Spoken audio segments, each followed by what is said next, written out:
Bienvenidos a Lili Sin Barreras, un lunes más llenos de bendiciones, espero de paz, de amor y de salud, que es lo más importante.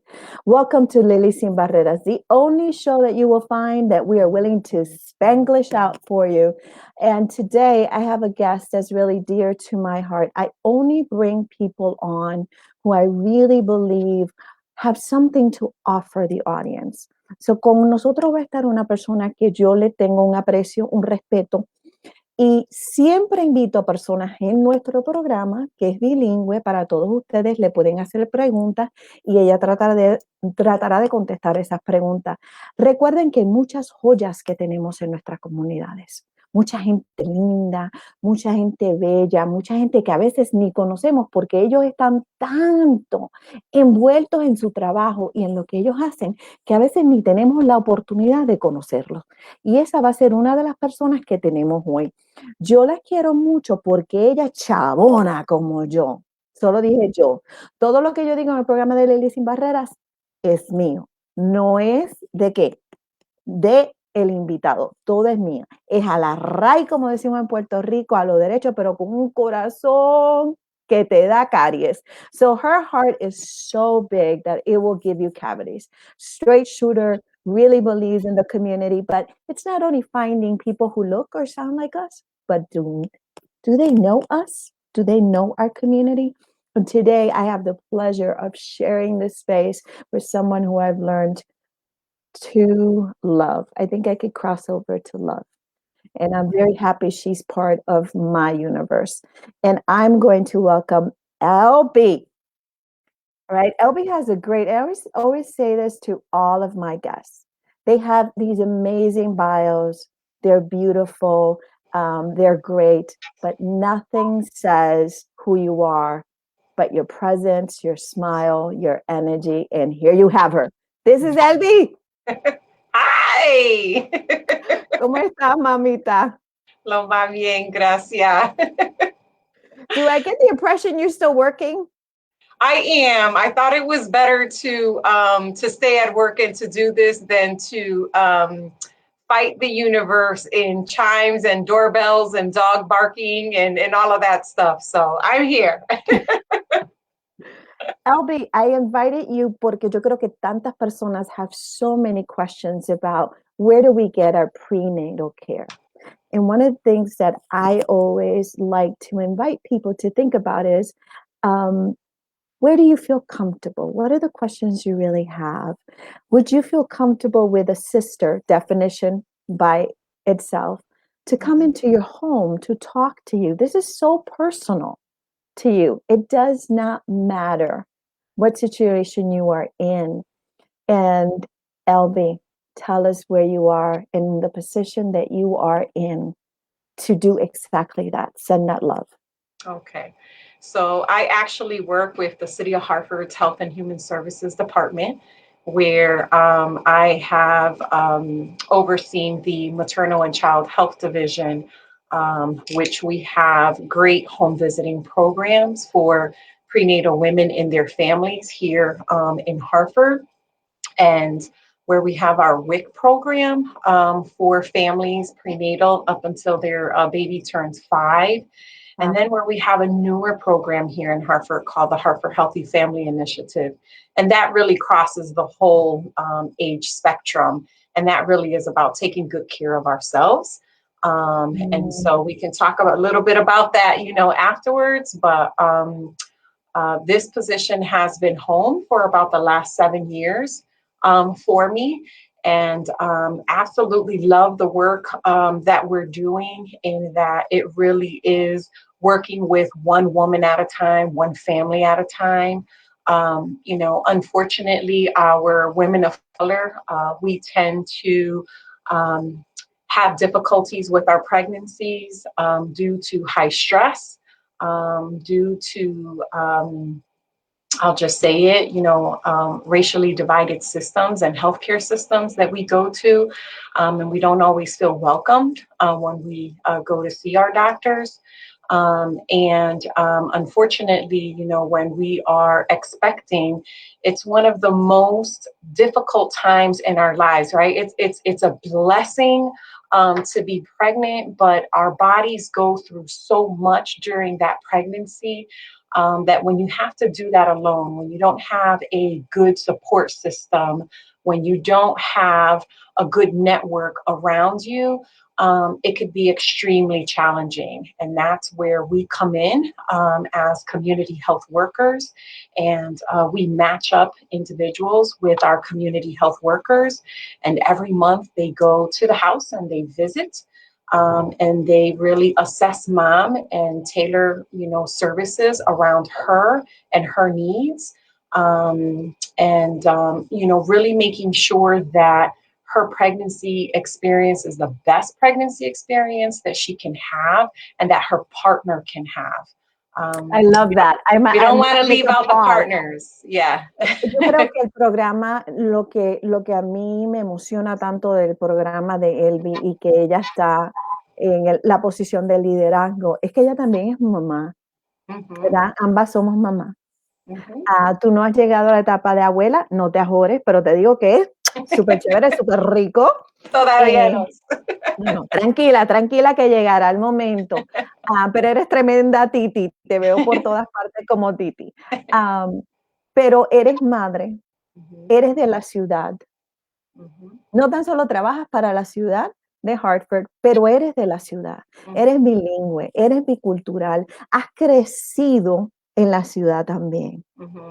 ¿Verdad? So, para ti, cuando tú hablas con mamá, con la pareja de mamá, ¿verdad? Porque puede ser un esposo, puede ser una pareja, pues eso es lo que se defina el núcleo familiar, estás incluyendo a todo el mundo.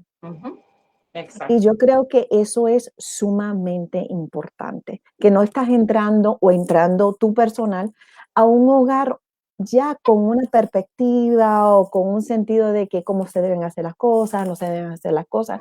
Y traes a colación muchas cosas que yo encuentro que es bien importante para nosotras las mujeres. Yo no sé ustedes, pero yo caí embarazada a los 20, le di vida a mi hija a los 21, papá Dios. Yo tenía muchas preguntas y en aquel tiempo yo tuve la virtud que el Community Health Services era donde yo podía ir y me trataban muy lindo. Pero yo me acuerdo que yo era yo creo que de 7 mamás afroamericanas. So, yo era la única latina. Allí me trataban súper bien, pero no sabíamos todo. Estábamos trabajando, no me acuerdo de haber tenido visitas en mi casa, no sé si era que las habían y yo no las tenía, pero la falta de juicio que utilizan ustedes, porque yo lo he visto, yo las he invitado a trabajar con nuestras comunidades que han necesitado y tu personal ha llegado con el corazón abierto, las manos abiertas y han hecho un trabajo excelente. Elby, yo sé que como ser humano, como mamá, estamos en esta pandemia. You guys have not quit. No. We've You had have not to quit. reinvent ourselves, right? Women who are pregnant, they're high risk. Small infants are also high risk. They don't have an immune system yet. They're still, building that. And what we've done is we've just moved our services to virtual, doing things on video, doing things over the phone.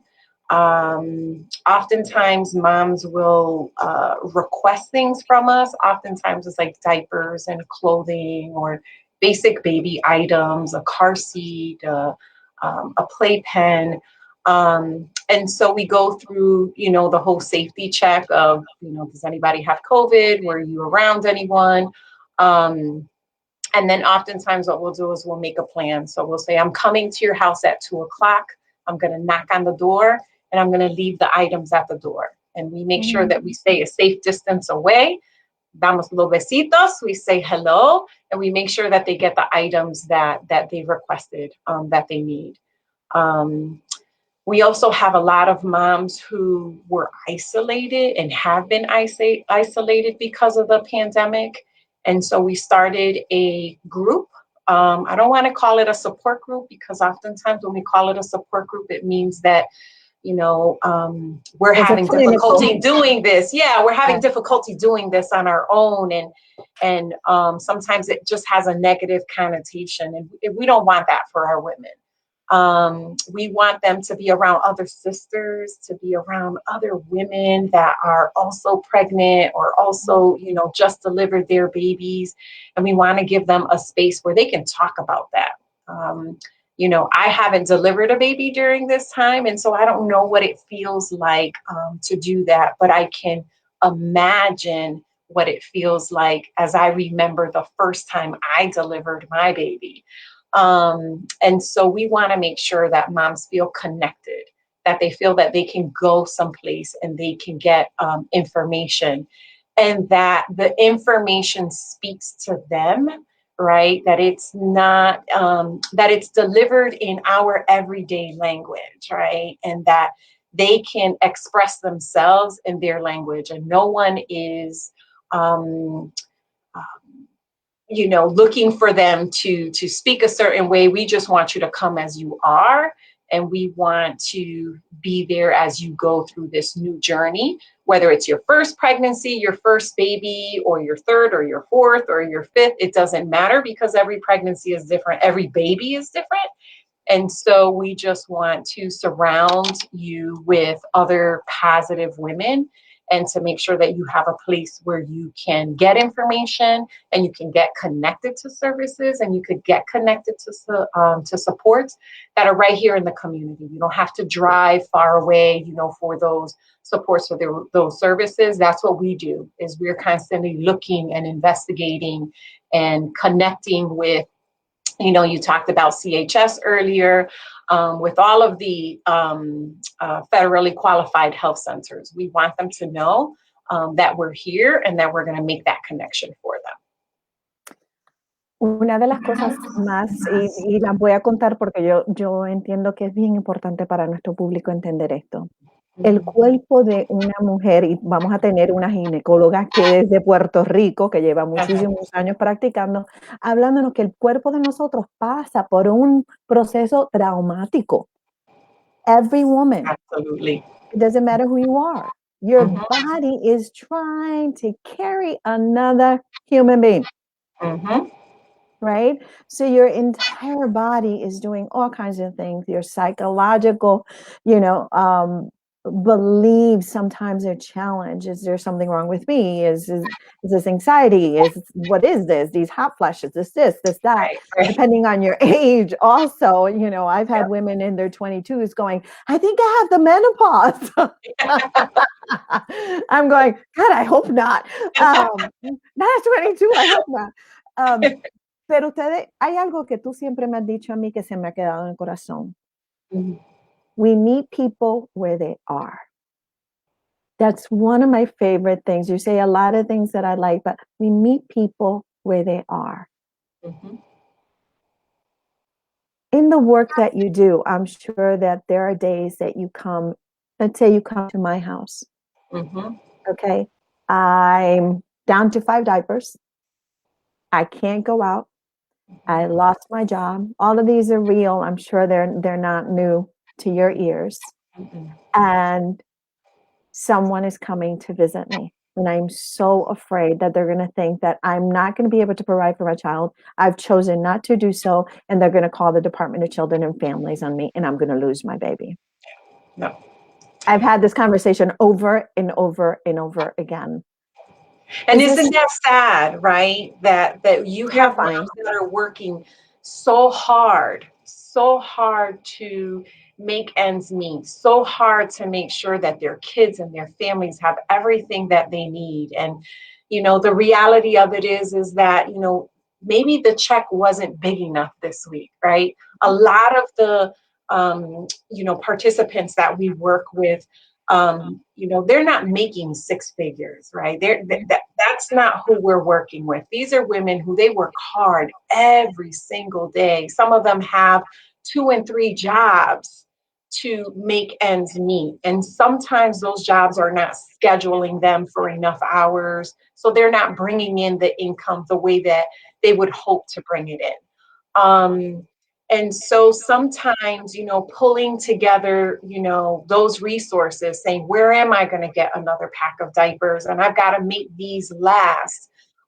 It's difficult. And it's, our director says it's a full-time job to be poor. And it really, really is. I mean, that really resonates in that we have women and families who are trying so hard to make every day put food on the table. And sometimes they just fall short. The resources don't extend to where they need it to extend. And when we go in, we're not looking at all of the things that you don't have. We're looking at all of the things that you do have. And if you open up to us and you say, I could really use some help in whatever it is. I need a better paying job. This job really isn't covering it for me. Um, I need a place where I can get diapers. I need a place where I can get, extra food. I need a place where I need help to pay for my rent, for this month. Then that's our job, right? Is to go out and to help to find those resources and to connect our participants, to those resources, to connect them to job training programs, to connect them to food banks, to connect them to diaper banks, whatever it may be. That's what we do. And we do that every single day. And it's without judgment, because we've all started out, someplace, and we've all had those situations where we thought we were good and our jobs changed for us, and everything that felt good and secure all of a sudden is not there, and we're starting from scratch again. And for us, it doesn't matter. It really is about, what do you need and how can we help you to make those gaps no longer be gaps, to make sure that we're connecting you to services. So if it is a better job, if it is going back to school, to put yourself in a job market where you can make more money, we're going to connect you to those services so that you can do that. Your goal is our goal. Okay, I want to translate that into so many worlds, but we'll talk about that off camera. I want to say hello to some people, but people already have questions, and only you can answer those questions. So we want to say hi to Michael Newman. We want to say hi to la cantante del merengue más rico del mundo, Raquel Maldonado. Wanda Ellers, who's my right hand. We have Jeanette Tainer. I want to say, if I mispronounced it, I apologize. Eddie Hines is always a great supporter. My mother, be careful. My mother knows you. La nena bonita. My mom calls her la nena bonita. We won't say why or how. We would just say, careful, Elby. Ketsi Garcia desde Puerto Rico. And Mágicos Mágicos is watching. But there is a question here for you. So let's go back after this question, if you don't mind. How do women and their families qualify to enter into the program? But I think this is a very good question. Is there nutritional counseling for women? Absolutely. Through our WIC program, which is our Women, Infants, and Children program, we do offer nutritional counseling to pregnant women throughout their pregnancy, and even postpartum. After they deliver that baby, they have nutritionists that they can talk to and come up with plans for what it is that they need. Their food packages are sort of managed, depending upon what their family health, situations are. And so that's something that we can, offer through our WIC program, keeping in mind that the moment a woman finds out that she's pregnant, that's the moment she can take those test results from her doctor's office, and she can come into our office and she can enroll into WIC services. And we will follow her up through her baby's 5th birthday. And so she has that full range of having access to nutritional counseling, to tips, to our eWIC shopping card that we have, that we want women to really utilize, that app on their phone, because there's so much that they can do beyond shopping, right? Oftentimes what we hear is many of our participants will not only receive WIC benefits, but they'll also receive SNAP benefits. And oftentimes when they go grocery shopping, they rely upon, someone to help them with transportation. So they may do big grocery shoppings once or twice a month. And what will happen is that they don't realize that they're not really utilizing all of their WIC benefits because maybe they got the wrong size. And so when they went to the cash register, they thought they were using their WIC benefits, but in actuality, they were using their SNAP. If they use that app from their phone, they can scan the item right there before they get to the register, and they'll know if they have the right size or not. And that way they can stretch those benefits between WIC and work or between WIC and SNAP. So we want our participants to understand how to use that app because, again, it can help them for some cost savings at the register. So this is a lot of learning. So after this question, and hello to Marisol as well, we want to go back to how do I contact the program? How do I qualify? But I also think this is thank you, Jeanette. This is a really good question also. Do you offer safe daycare assistance? Safe. We do not provide daycare assistance. However, we do, the city of Hartford does have daycares and early learning centers that we have contracts with. And so we could definitely share with them that information. We can share with them information on tips that they should be asking for. There's some women that are comfortable with a daycare setting, but then there are also some women who prefer a home care setting for their child. And so we do offer a list of questions that they should, have over the phone with them or go to their first visit so that they can look around and they could make sure that, they're asking the questions that they need so that they can make the best decision that they can. And then just to go back to be eligible for WIC, you do have to fall within 185% of the federal poverty level. And so, what that looks like is, let's say you're a family of two, your annual income cannot be more than 31,000 and some change. And so we're looking at about $614 a week. If you make more than that, then you wouldn't be eligible for that. But we can, go over that over the phone. Everybody's circumstance is a little bit different. And so one of our WIC team members would really, do their best to help you and to help you to understand how you can be eligible or, perhaps what are some other resources that we can connect you to. So Elby, now we know that there is obviously a financial guideline. We know that this is a society challenge that we have all of the time, the definition of poverty. A lot of us are at the LOV screaming, let's redefine poverty, especially in a state that's so costly to have quality of life. So that's, lots of us are out there going, wait, let's redefine that. But before we get to that, so if I qualify under the financial guidelines, what's my first step? If I want to tell my neighbor, if I want to tell my daughter, if I want to tell my cousin, what's my first step? Really, it's just to call our office. You have to, for WIC, you have to be pregnant, right? Mm-hmm. So that's really the first step. Are you pregnant? And then do you fall within, this financial, income bracket? For our home visiting programs, we primarily service City of Hartford residents because it is a Hartford service. However, we are a part of a great sister group of home visiting programs, and they have sort of a wider net that they're able to cover.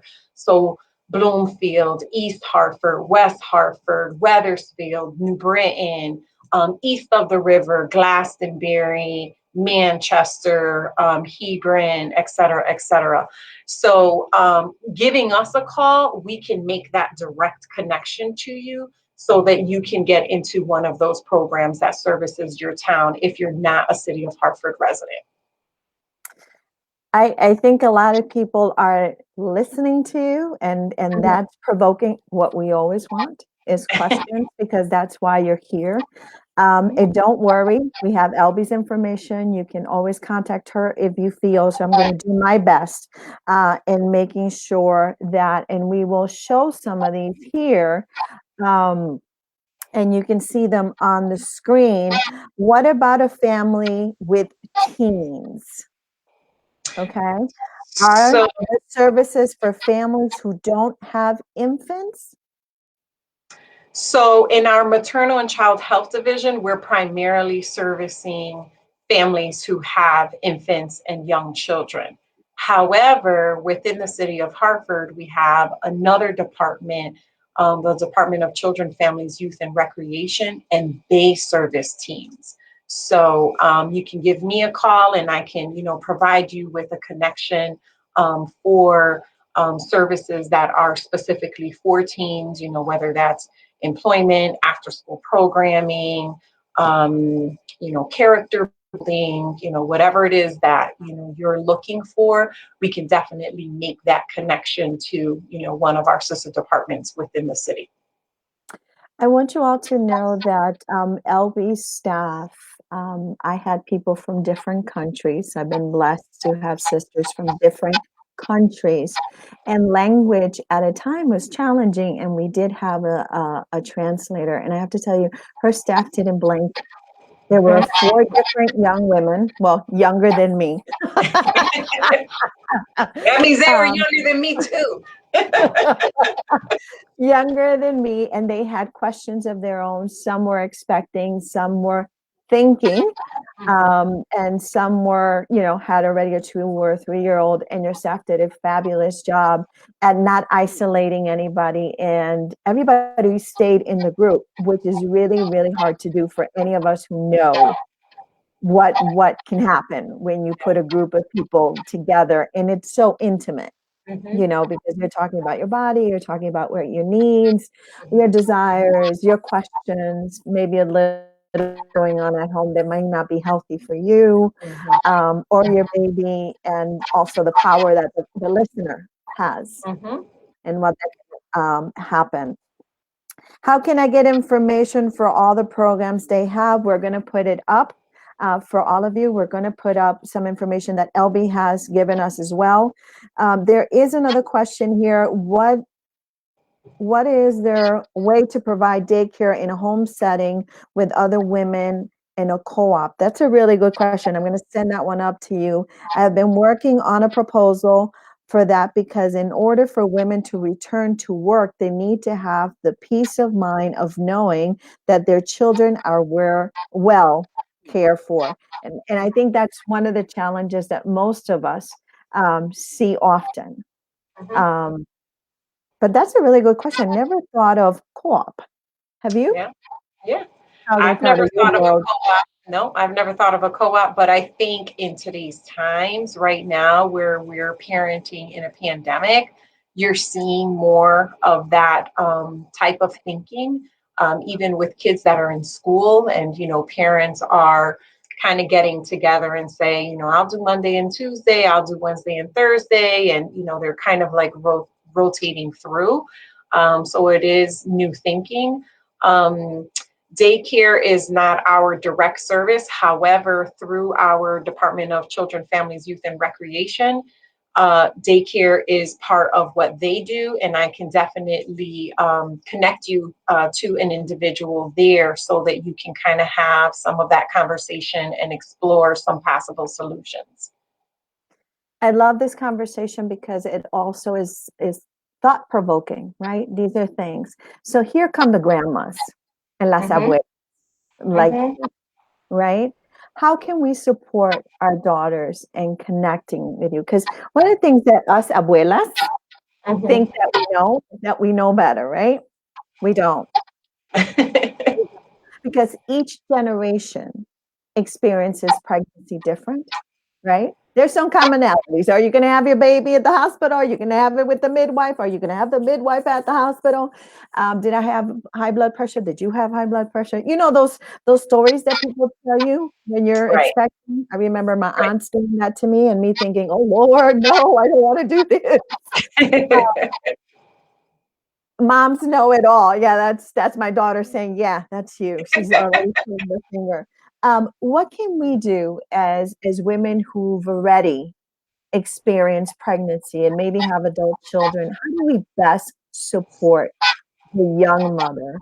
And definition of young is by your program, not by my thinking. How do we best do that? Because I'm sure you bump into some abuelas, Mhm. and some grandmas who go, "Oh no, no, no, no! Don't you tell my Así daughter, no se hace. no, Oh no.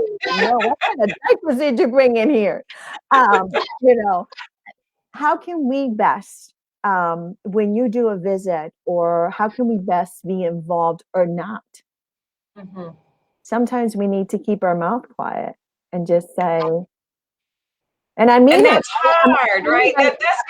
That's really hard, right? In that your baby is having a baby and you want to make sure that your baby has everything and you want to impart all of the lessons learned, right, that you had, right? Naturally, that's what we all want to do. But to your point, there are some things that are the same and there are some things that are different. And, I'd say take your cues, from your daughter or your, granddaughter or your niece. What is it that they want? Give them that space where they can really talk about, and sometimes they don't even know what they want. They're just trying to explore, right? They've Googled everything. I've learned that I'm pregnant and Oh God. this is an option, and this is an option. um, and I think it's hard to, um, you know, not just want to kind of be protective, right? Put our protective arms around them and say, this is how you do this. I think we have to take cues from them as well. And sometimes the best thing that we can do is really be really, really good listeners, right? And find out what it is that they want.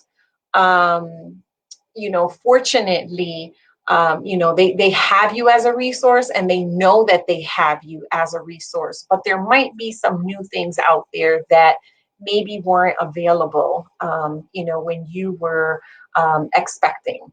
And so just to be mindful of that. I think sometimes we tend to feel like, "Oh, I'm being rejected," right? Like all my mothering, all of my experience, I'm being rejected. And to be mindful that it's not, it's that this is a new journey for them, and they're trying to figure things out. And And it's okay to say, "Can you come when mommy's not here?" yeah, Or could you not come on Wednesdays because that's when mommy comes? yeah. And that's what we want to do, right? We want to empower them and we want them to feel like, they're being supported. Just like when we talk about therapy, right? We say we don't do therapy within our families because they know too much about us. And sometimes they interject thoughts and ideas because that's what they really believe is best for us. And maybe it is, but the way we deliver that isn't always, it doesn't land the way we intend for it to land. And so those are things that we really have to be careful with. And when you have someone who has no bloodline ties to you, right, you can kind of open up about that. You're a little bit free. And, when we do our assessments, we really are assessing for everything because we want a big picture as to who do I have in front of me. And so we're asking medical background, we're asking about sexual health background, we're asking about relationship status. Is this a safe relationship, for you to be in? Can we get you some help, if it's not? We're asking about depression. We're asking about things that really are, personal. We're asking about financial means. We're asking about education. We're asking about your partner. Are they going to be an equal contributor to this experience for you? And what are their limitations? Without any judgment, it's just what's in front of us and where do I start kind of picking up, identifying where are the programs, what are the services, and how do I, begin to present this? Because our biggest thing really is to reduce the number of barriers and the number of challenges that this pregnant family is experiencing so that it can be a healthy pregnancy. The more challenges, the more barriers, the higher the stress level, it's going to negatively impact that pregnancy. And that's our goal. We want to reduce that, and we want to create a space where they feel I can talk about whatever and it's safe here. And I don't have to worry about hurting someone's feelings. I don't have to worry about saying I have a difference of opinion, and that still might be a struggle, for me to do that with mom or grandma or godmom. And so we really want to give them that space where they can talk about whatever it is that they need to talk about, but ultimately that we're making sure that they have health insurance, that they're seeing their doctor, that they're going regularly. Are there barriers for them getting to the doctor's offices? Do they need a bus pass? Do they need a reminder call? Remember, pregnancy, we get really tired. And right now we have women who are pregnant and they're teachers at home, and they're, some of them are working from home, and it's just a different time. And so we just have to make sure that we can be as informative, as possible, but that we're also lending them a space that they can be forgetful. They could be too tired. I just couldn't get up to go to my doctor's appointment. Like, I had no energy whatsoever. That's something new that we're finding, that women are saying, well, I have to homeschool my kids. I can't bring my kids to my doctor's appointment. That's a challenge for me. So, And it's real. And it's real. There's officers who are telling you, it's not in your best interest to do so, but when you don't have the resources, where do you go? It sounds like you guys know what to say to that. I think you've provoked even more questions. What about fathers? Do you encourage families staying together? And if not, are fathers involved in co-parenting? This is this is before you answer it. I just want to say this. I worked in the Fatherhood Initiative in the state of Connecticut from a woman's rights organization. And I'm very close to my dad. Not a healthy relationship, very close to my dad. And I think it's very important for healthy parenting, maybe mom or dad, if they could co-parent. I think that's the best situation. But in some situations, maturity is a really, really big challenge, and learning how to co-parent. So that's my opinion, and we need to take into consideration the safety. But the question is, what about fathers? Do you encourage families to stay together? And if not, are fathers involved in co-parenting? So our encouragement is about having a healthy relationship. It's not our place to say stay together or break up. It really is about, staying healthy and being a healthy unit. During the pregnancy, we're asking questions about dad, right? What could dad do to help during the pregnancy? Let's be honest. Sometimes dads don't know what they can do. They don't know how they're supposed to support their partner. In their minds, oftentimes is, as long as I go and I work and I bring back the money, that's my role, as being a provider. And so it's talking to dad and helping him to understand what are some things that he can do different, right, to help to support the pregnancy, whether it's maybe he can, cook dinner or get dinner, brought to the house, something that's healthy, because we don't want a whole lot of takeout food, because that's packing on not the good pounds. We want good, healthy pounds during pregnancy. But what are the things that he can do? Maybe he could do a load of laundry. Maybe he can take the kids, if there are other kids in the household. Maybe he can take the kids out for a couple of hours, and pregnant mom could just be home and take a nap. Or new mom could just be home, and she can put up her feet and she can take a nap. We do have resources for dads. So it's helping them in learning how to be a dad. There's fatherhood groups for them. There's father advocacy groups, for them as well. So we do definitely work with those other organizations to make sure that dad has that support too. I often tell dads, tell pregnant, folks all the time, when you deliver a baby, when you look at a bottle of Italian dressing, you go to the grocery store, you look at a bottle of Italian dressing on the shelf, and you see down at the bottom is like the heavy chunks of garlic. You might get some few flakes of herbs that are down there, but then you get your oil, you get your vinegar, you get your oil on top, and then you get the lighter herbs, that sort of sit on top. And when a woman delivers a baby, picture just shaking up that bottle of Italian dressing. And it takes a little bit before everything settles back, right, where it's supposed to be. That's what happens to women's body, right? We talked about that earlier. There is a trauma that a woman's body goes through when she's delivering this baby. And so now you bring her home and she's got a new baby and she's sore and, sore in places that she probably never thought she was going to be sore at. If she's breastfeeding, she's trying to figure this thing out.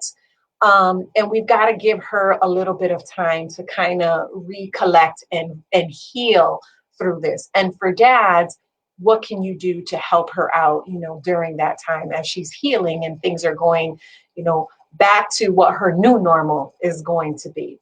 And so helping dad to kind of take a look at that and to think about it. And so when she's really big with emotion, remember that the hormones are not quite where they need to be. And sometimes, she's not planning, on yelling or being very big. It just kind of happened. And so to be forgiving and to be patient and, see how you can help her, through that process. So. And it could be scary for them too. I mean, it could be, I worked with a lot of dads when I did Fatherhood Initiative, and they're like, you have no idea. She told me to do this. I don't know how to do that. And then she sent me to the store. Or I did it great this time, and then she was upset with me, but I did the same exact thing, and she told me I did it all wrong. And you probably did. That's what I used to tell my guys. And you probably did. Just say yes, you did. No, I'm just joking. Quiero darle la bienvenida because we are a bilingual show and I keep looking at the names and try to really live up to that. Tenemos una hermanita aquí, Angélica García. Angélica is one of our community members. We love her. We have others here. Te queremos mucho. Hermanita, ¿cómo estás? Bienvenida a Elby, porque yo te voy a recomendar a esta hermanita mía que está acá. So I'm just letting her know that Elby and her are probably going to be talking soon, because I think you guys could probably become part of a band type of thing. Elby, let's ask that sensitive question that people shy away from all the time. I am here without any legal documentation. Does that matter for your program? It doesn't matter. If you reside in the city of Hartford, you're eligible for our home visiting programs and you're eligible for our WIC program. You just have to ask other questions, but you live here, you're pregnant and you're here, we want you to access these services. So it doesn't matter. Para todas las mamitas, los tíos, los primos, quien nos esté viendo, las maestras, todo. Si usted conoce a alguien que teme acercarse a este programa porque no tiene todos los documentos necesarios en este momento, no tema. Su bebé para este programa es tan valioso como el de cualquier otra persona. So, eso no lo descualifica a usted para tomar de estos servicios. Lo más lindo es saber que hay amor para todos. Para todos. So, felicidades a la ciudad de Hartford. Y tú sabes que yo quiero mucho el amor que resuene y que caiga arriba de todo el mundo y que uno sepa que siempre hay gente linda que quiere ayudar a uno y que no teman hacer esas preguntitas. Y por eso es que yo las hago.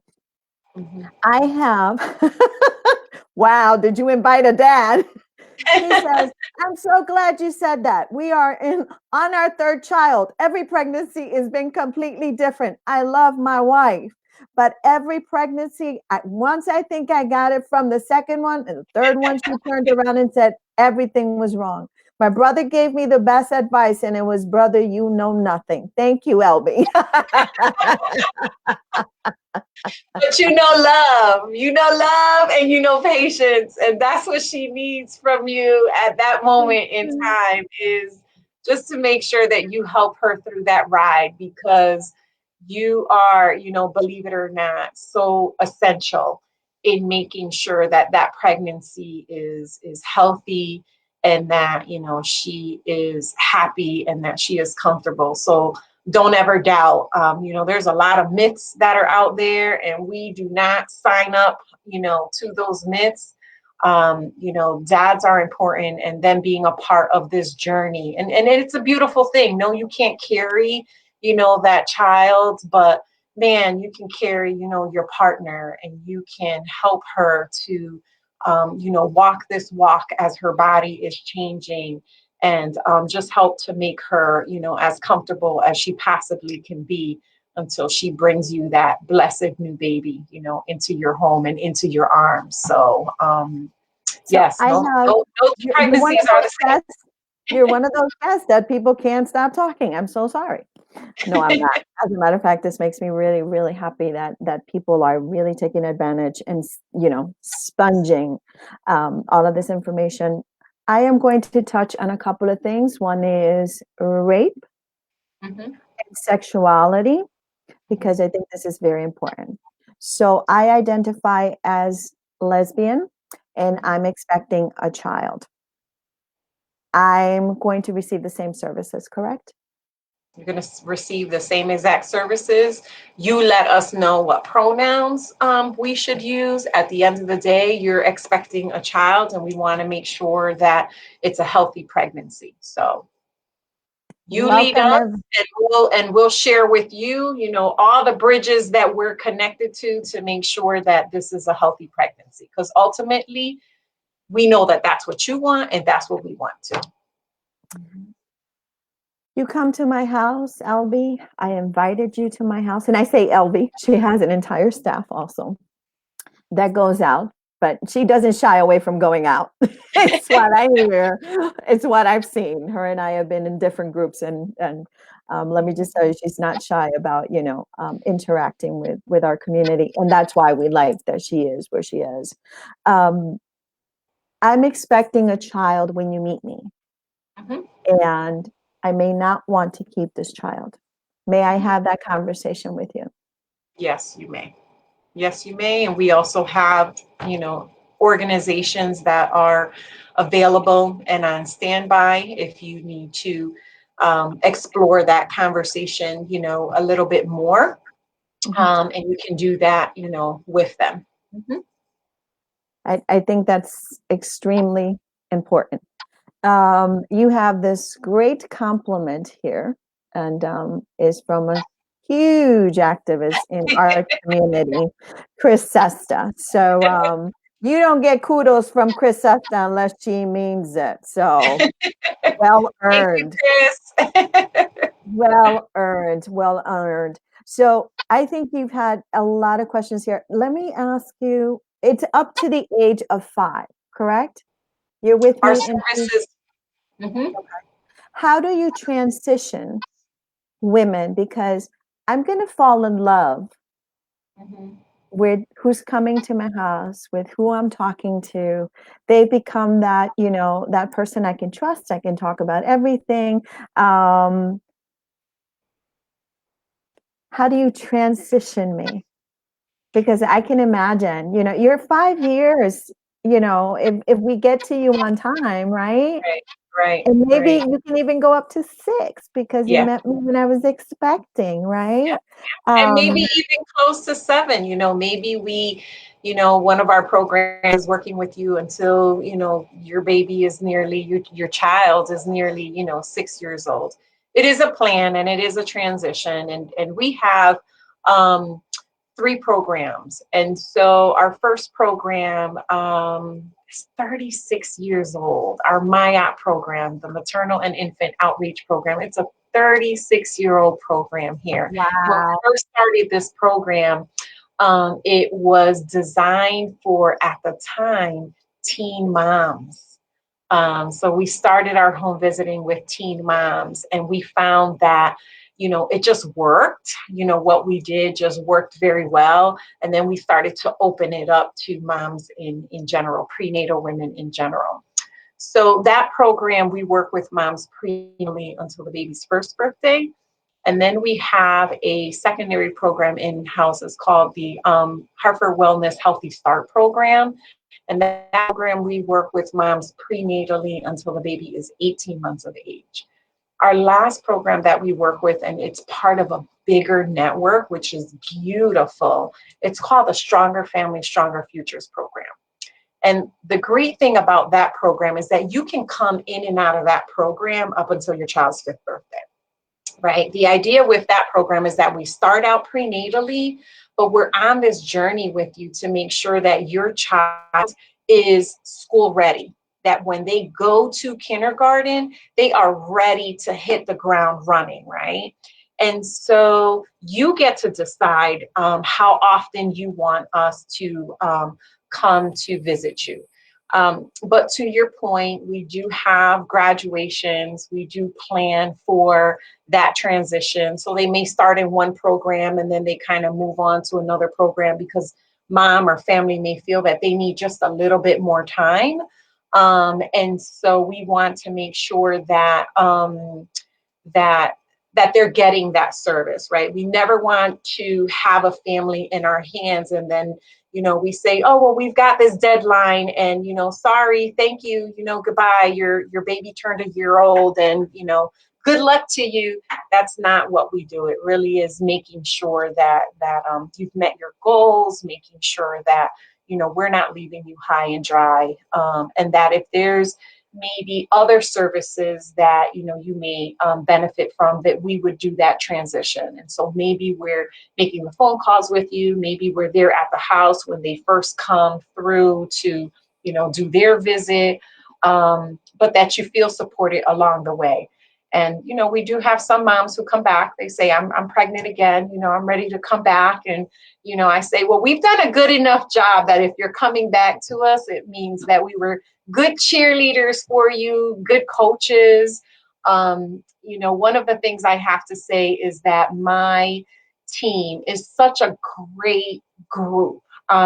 These are women who, they really cover, the spectrum, and that some of them may have been teen moms, some of them may have been single moms. Some of them, may have adopted other children, in their family. And so they come with that experience, right? That wealth of personal experience that we can have these tough conversations. And, earlier we kind of touched upon, when we go to visit the house and, maybe this family doesn't have all of the basic needs that they need, and they may be a little bit worried, like, do they have a clipboard and, are they checking off what I have and what I don't have? And are they going to make this call to DCF? That's not what we do. If we identify that there are some things, that a family needs, our goal is to work with them to get those things. And, let's say that we do have a family that really is struggling, because let's be honest, we're mandated reporters as well. And let's just say that we have a family that really is struggling, their discipline technique, they're just struggling with it. And maybe we do have to make that call. We do that in partnership with them. We're in that journey with them because we've seen the highs, we've seen the investment that this, family has made, but they might need some higher level service that we can't, provide. But we would never do that, in a vacuum. And I can honestly tell you, in the time that I've been here, I could probably count on one hand, when we've had cases that were so severe, that we had to make that call. But other than that, we utilize our resources, our parenting programs, our anger management programs, our counseling programs. We utilize all of those programs to make sure that we're connecting families, because, a lot of times we're learning as we go. We're using what maybe our parents used on us, and maybe there's some things that we choose to keep, and maybe there's some things that we choose to do different, but we just don't have the skill set to do it. And so we need to find programs and services that can help us to gain those skills. And that's what we want to do with them. I do want to tell everybody that here on Lily Sin Barreras and in my years in the community, I have been able to build a good relationship with the Department of Children and Families. And through the years, legislation and protocols have also changed. The motto now of DCF, if practiced correctly, is about making sure that families stay as close as they can, and that safety is the most important thing. So sometimes I've been there with the social worker, and the social worker says, "Oh, wait a minute, we have this program. They can just come and visit you. Maybe they can help you out for a couple of hours, and that's it." And I see the face of the person looking at me going, "They're not taking my baby?" They're Yeah. like, "No, that's not our goal. Our goal is not to remove a Right. child. Our goal is to support the family." Not denying that we've all seen situations that we wish would have been handled differently. Mm-hmm.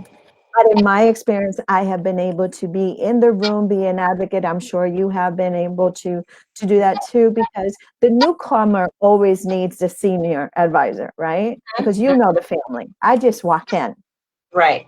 I don't have a history. And they will talk to you for you to translate to me. And it's not about language, Right. it's about trust. So I Right. want lots of people who are out there and find themselves in a position where they feel like they need to call the Department of Children and Families to really think about what services do they have. And you can make that phone call too. We Mm-hmm. have colleagues there that I call all the time and say, "Hey, here's the one thing I need that would make this family's life better." And they themselves have told me what that thing is. And sometimes it's call Elby.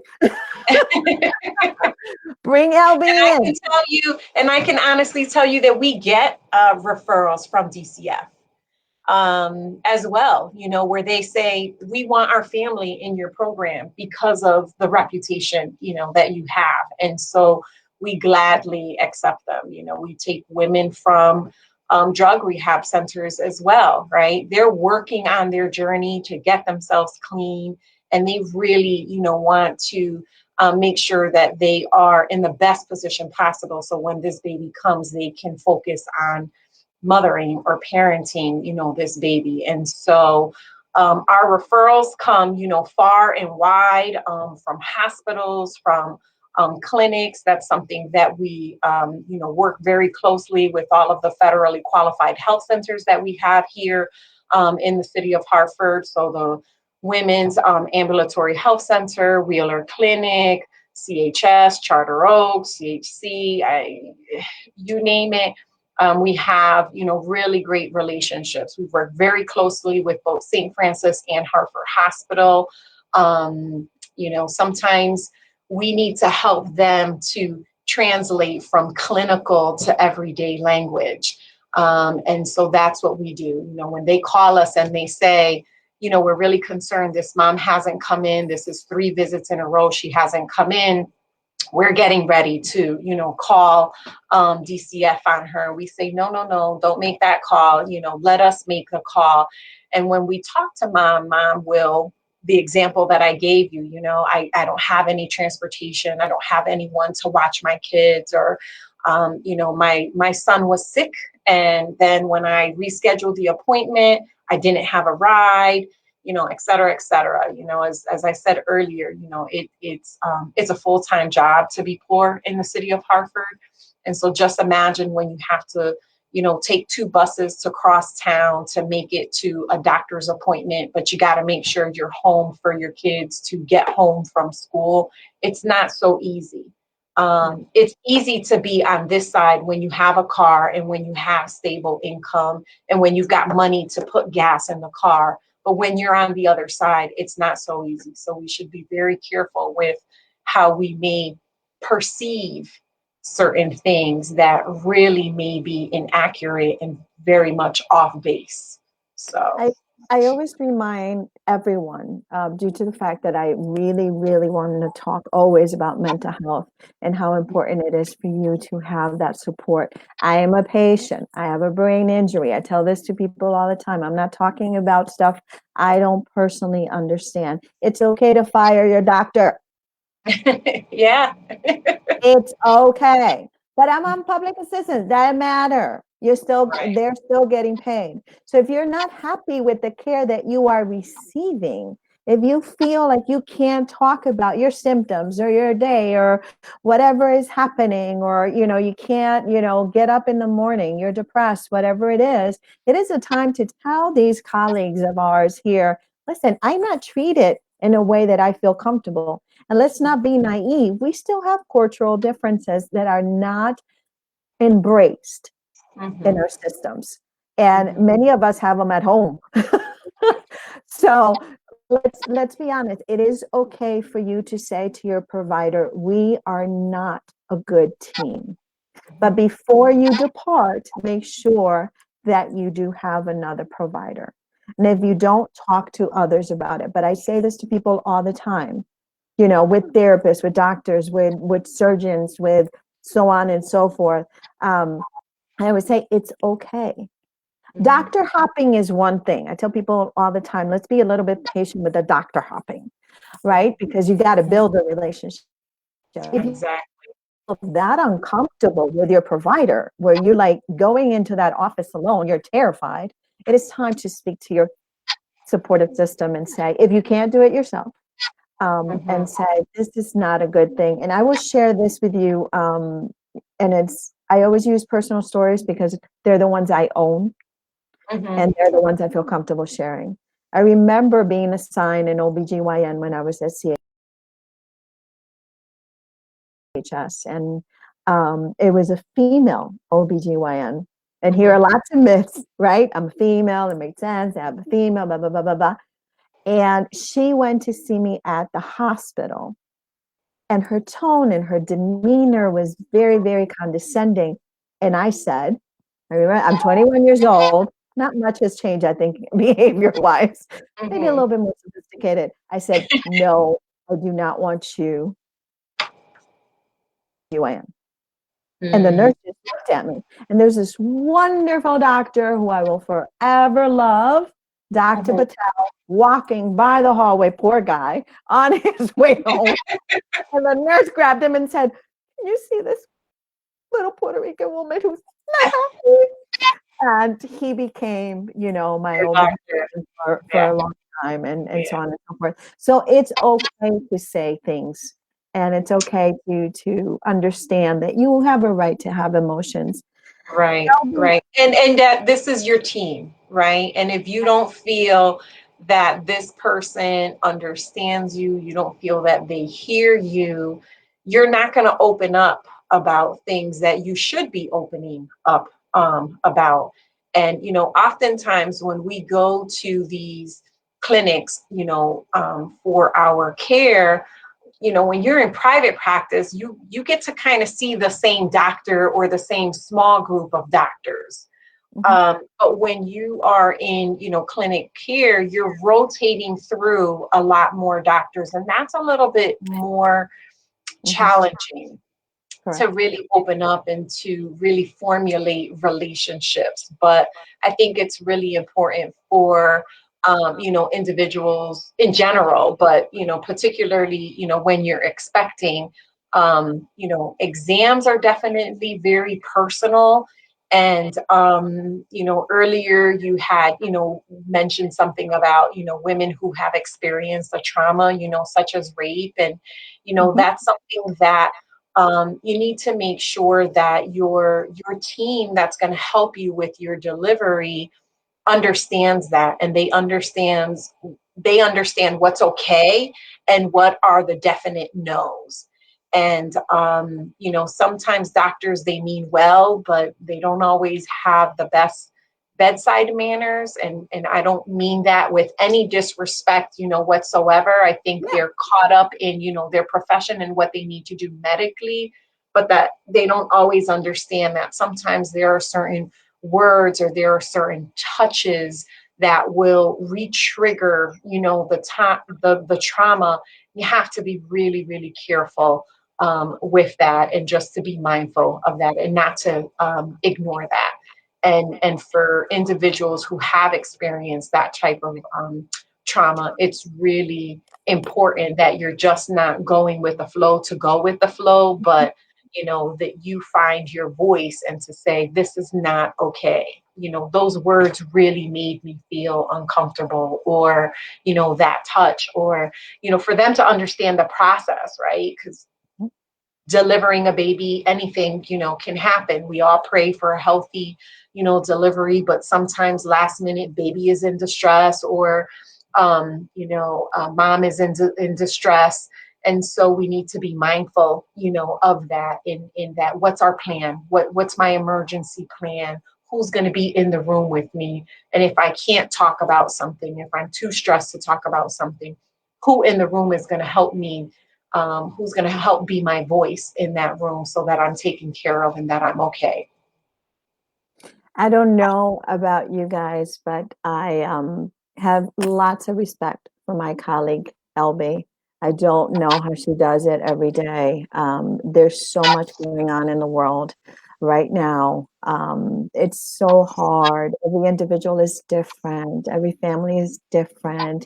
Even two sisters who live in the same house are different. Our perspectives are different. Our generations are different. There's so many things that are different that makes life beautiful, but at the same time makes your work very challenging. I'm very proud that the city of Hartford has been able to recognize your beauty, your talent, your expertise, and put you in a position of leadership. I'm very proud of you, because a good leader, and I could say this, and I'm not trying to be condescending, a good leader knows when they have a good team and they share love. So I have seen some of your team members, I have seen the love that they come out with, and the risk that they take sometimes, and the hours, and, all of these things that, and the expectations. And ladies and gentlemen, let's not ever forget to look at the budgets of our cities for those who provide these services. It is public information. And this is not an LB thing, this is a Lily thing. We must look at the salaries of the people that are doing direct service. We must always look at that budget and say, are we taking care of the people who are doing this fabulous work? LB, every time we have a contest here, right? $25 to $50. So I'm going to ask the question, right? I said a couple of things about Elby, so vamos a ver quién estaba escuchando. A ver quién estaba escuchando. ¿Elby es abuela o no es abuela? Y no me digan que yo soy más vieja que ella, ¿ok? Eso lo sé yo. Le bajan ese tono, ¿ok? Is Elby, we always have prices here, $25 to $50. So we have two questions today. Is Elby a grandma or not a grandma? Question number one. You tell me, and you can take those $25 home. Isn't that a good one? I'll be like, why don't you ask me? Why'd you ask me? Is Elby. And question number two. Question number two. At what point should you be calling this program? Before you're pregnant, during your pregnancy, in the middle of your pregnancy, after you had your baby? Let us know. So you got 4 minutes. And only Elby can say what the answer. Well, I kind of know what the answer to the first one. So I could cheat a little bit about that. So let me know, do you know the answer? We will post the information about Elby's department, the programs that are available, and how to reach them. The reason I really wanted to have her es, lo crean o no, la reina habla español excelente, no se equivoquen. No se equivoquen, nadie se equivoque. Ella conoce nuestra comunidad, conoce a nuestra gente, entiende que todos crecemos. So all of us in our generation, I would say, Elby, right? We look probably 20 years ago for those of us who have adult children, and we go, wow, I've been around for a while, right? And so it's really important. And it's not easy to stay in a job for as long as you have and grow in the job as well. That's not an easy thing. It's much easier to go somewhere else sometimes. So that's true dedication. So, Elby no es abuela. You are No, correct. no Elby is soy not abuela. abuela, which in Spanish means grandma. Elby is not an abuela. And we also have the answer. I like this one. When they're pregnant. Is that acceptable? Actually, it doesn't matter because we are part of such a great network.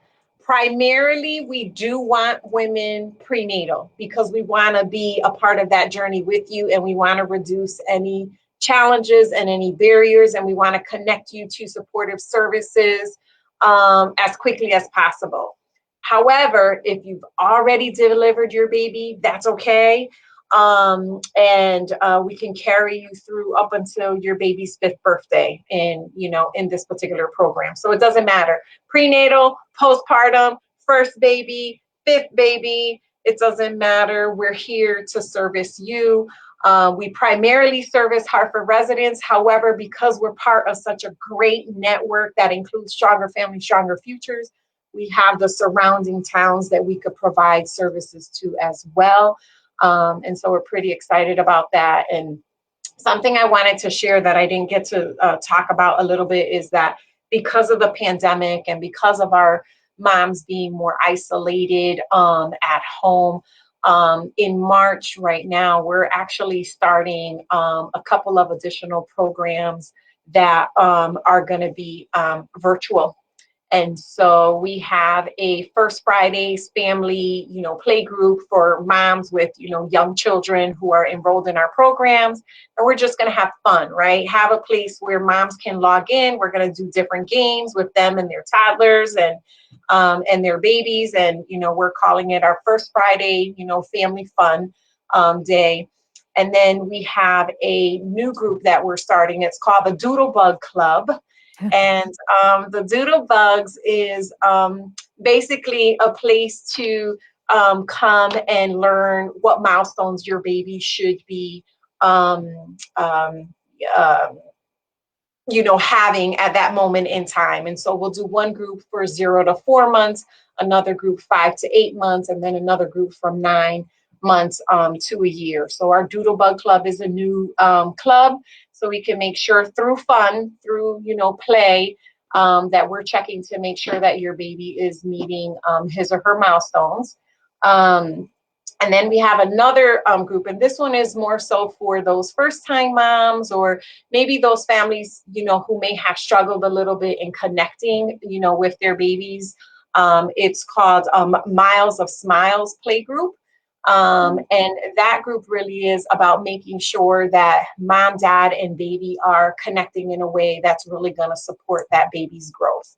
And it's a fun, safe place to come and to learn, what are those coos? What are that baby's cries? How am I responding? And am I responding in a, high pitched voice, or am I responding with my phone in front of my face and, saying, stop crying? That is something that we want to be able to go through and teach families. And I have to say that part of this we decided to do because we did a survey of families. Their feedback is important to us. And they said, well, because we can't see everyone face to face, could we do something else? And therefore, these groups were born to, support our families virtually. And our WIC program is also going to be starting in March, a WIC infant feeding class. So really understanding when you bring your baby home, particularly those breastfed babies, because moms, kind of struggle and they're like, I don't think that my baby is getting enough food. If we only knew that when we bring them home, like their tummies are like so small It's like a grape, maybe even smaller than a grape. But helping them to understand, what that process is, and, carrying them through, and making sure that they're introducing foods when they should introduce, certain foods. And that way we can eliminate, kids who are having gastric issues because their I just feel like system I is have not to apologize to my daughter. All the We stuff gave our babies everything. We and gave I them remember having everything. a meltdown Baby because food in I the couldn't do the. formula. Yeah, no, it's just like, you want some rice? You're 3 months. You should be having some. Yeah. I'm so sorry. Big Whatever I mistakes. did to you, I'm so sorry. We want to have you back. Please let us know any information. You've done a great job because people want to know more and more and more and more. I knew that she was the perfect guest. I've been wanting her for a while. She's a very busy woman. I cannot believe that during the pandemic we actually got her. But now that you're here, Elby, I want to thank you because there is things that people don't know about Elby, and she will never tell you. But me, whatever. Okay, what? Later she'll kill me and send me a note. Mind your business. No, what I want to tell you is that when families arrived, our brothers and sisters from Puerto Rico here, looking for shelter, looking for love, looking for how do I, this woman got on the horn, and from clothing to food to programs, she did it all. I had no idea she existed into crisis. She never stopped. The work that I do with our brothers and sisters who happen to be marginalized or homeless, her and her husband and her sister, because they're a very close family, continue to support us.